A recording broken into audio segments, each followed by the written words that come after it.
Tayo sa ikalawang yugto ng ating online viewership ng dalawang bigating noontime show dito sa bansa, ang Eat Showtime at ang Eat Bulaga. Pero bago natin umpisahan yan mga kaparokya, ay humihiling ako sa inyo na pakisubscribe ang aking YouTube channel, pakiclick ang bell notification icon para lagi kayong updated sa mga bagong video na ilalabas ko. Salamat!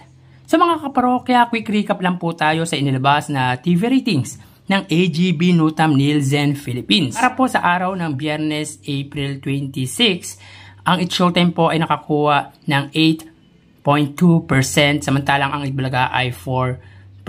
So dito may kita po natin na ang Eat Showtime ay angat pagdating sa TV ratings against Eat Bulaga ng 4.2%. Pagkalipas ng isang araw po ng Sabado, April 27, ang nakuwang TV ratings ng Eat Showtime ay 7.2% at ang Eat Bulaga naman po ay 3.9%. So dito mababatid natin na bumaba ang lamang ng Eat Showtime sa Eat Bulaga ng 3.3%. So ito naman po, araw po ng Lunes, April 29. Dito may kita po natin na ang Eat Showtime po ay nakakuha ng 7%. So ibig sabihin ay bumaba po ng 0.2% ang ratings ng Eat Showtime pagdating po mula ng Sabado papunta sa araw ng Lunes. Ang Eat Bulaga naman po ay 4.2%. So ang Eat Bulaga naman po ay tumaas ng 0.3%. At may kita natin dito na ang GMA ay nakakuha ng 5%, samantalang ang TV5 ay 3.7%. So 1.3% na lang po ang inilamang ng GMA sa TV5. Ang GTV naman po ay may 0.7%, ang A2Z ay may 1% at ang Kapamilya Channel ay may 0.3%. Samantalang ang isang channel ng Eat Bulaga na RPTV ay may 0.5%. So unti-unting bumababa ang TV ratings ng Eat Showtime at ang Eat Bulaga again consistent sa 4% ang nakukuha nila pagdating sa TV ratings. So may kita natin talaga na solid ang 4% na yan ng Eat Bulaga. Sa nagbabash sa akin na bias daw ako, baka bias nga ako dahil alam ko sa sarili ko na Eat Bulaga talaga ang gusto ko. Pero pagdating sa online viewership, pinapakita ko naman talaga kung ano ang lumalabas sa online viewership. So, bahala po kayo kung anong gusto niyo sabihin sa akin. Basta ito po yung content ko. Pwede po kayong wag manood. Hinahayaan ko po kayong wag manood. At kung sa palagay niyo na bias ako, ay kayo na pong bahala kung ano yung gusto niyo sabihin sa akin. Again, pagdating sa online viewership, sinasabi ko kung ano talaga ang actual live viewership ng dalawang bigating noontime show. At kung sabihin ako na bias, siguro bias ako dahil Eat Bulaga baby ako. Yun lang yun. So tara, ating alamin ang online viewership ng dalawang bigating noontime show. Para sa Eat Bulaga under TVJ Facebook page, may 2.3 million followers at sa Eat Showtime naman na may 17 million followers. So sa unang yugto, ang Eat Bulaga po ay may 10,000 viewers at ang Eat Showtime naman po ay may 28,000 live viewers. So check po natin mga kaparokya. Para po sa Eat Showtime, may kita po natin dito na ang kasalukuyang segment nila ay ang Especially For You at nakita po natin na sila po ay may kasalukuyang live viewership na 34,000. At para naman po sa Eat Bulaga, may kita po natin dito na ang Eat Bulaga ay may kasalukuyang segment na Gimme 5 at may 11,500 viewers. So click natin.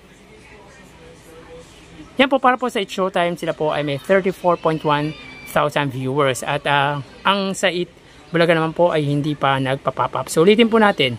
Para po sa Eat Bulaga, sila po ay may 11,500 viewers. At ang Eat Showtime ay may 34,300 viewers. So dito, pagdating sa online viewership nila sa Facebook, ang Eat Bulaga po ay nadagdagan ng 1,000 viewers. Samantalang ang Eat Showtime naman po ay nadagdagan ng 6,000 live viewers. So may kita po natin dito na angat ang Eat Showtime pagdating sa online viewership against Eat Bulaga ng 23,000 viewers. Kung sa unang yugto, ang angat po nila ay 18,000. Sa ikalawang yugto naman po ay 23,000 viewers. So mapunta naman po tayo sa TV Network YouTube channel. So para po sa Itbulaga under TV5 Philippines na may 1.74 million subscribers, at sa It Showtime naman po under ABS-CBN Entertainment YouTube channel na may kasalukuyang 47.6 million subscribers. So sa unang yugto, ang Itbulaga po under TV5 ay may 41,000 viewers, at ang ABS-CBN Entertainment naman ay may 121,000 viewers. So click po natin. Para po sa It Showtime under ABS-CBN ay may 133,000 viewers. Ang Itbulaga naman po under TV5 ay may 45,000 viewers. So ulitin po natin mga kaparokya para po sa It Showtime. Sila po ay may 133,000 viewers. So pagdating sa ikalawang yugto, nadagdagan po ang viewers ng ABS-CBN ng 12,000. Sa TV5 naman po, sila po ay may 45,000 viewers. So pagdating naman sa ikalawang yugto, ang TV5 ay nadagdagan ng 4,000 viewers. So bali, ang iniangat ng It Showtime sa Itbulaga live viewership nila sa TV Network ay 88,000 live viewers. So sa unang yugto, ang angat po nila ay 80,000. Sa ikalawang yugto naman po ay 88,000 viewers. So mapunta naman po tayo sa main YouTube channel ng dalawang noontime show para po sa Itbulaga under Itbulaga TVJ YouTube channel na may 977,000 viewers, at ang It Showtime naman po na may kasalukuyang subscribers na 2.17 million subscribers. Kung sa unang yugto, ang Itbulaga po ay may 61,000 at ang It Showtime naman po ay may 104,000 viewers. So check natin. Para po sa It Showtime, sila po ay may 120,000 viewers. Ang Itbulaga naman po ay may 64,000 live viewers. So ulitin po natin, para po sa It Showtime, sila po ay may 120,000 live viewers. So dito naman po, pagdating sa ikalawang yugto, ay nadagdagan ang It Showtime ng 16,000 viewers. Dahil sa unang yugto ay may 104 sila, sa ikalawang yugto naman ay may 120,000 live viewers. Sa Itbulaga naman po, sila po ay may 64,000 viewers. So dito naman po nadagdagan ang Itbulaga ng 3,000 viewers. Kung sa unang yugto ay may 61,000 sila, sa ikalawang yugto ay may 64,000 live viewers. So bali, ang iniangat It Showtime sa Itbulaga ay 56,000 live viewers.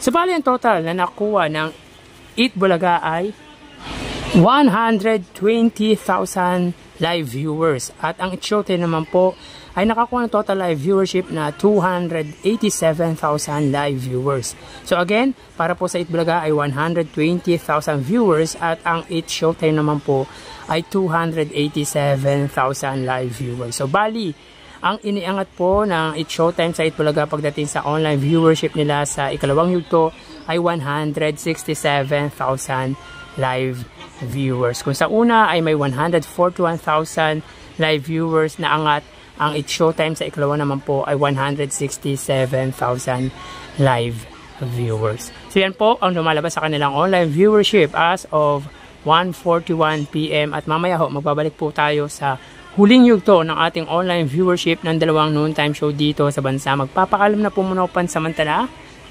Thank you and God bless.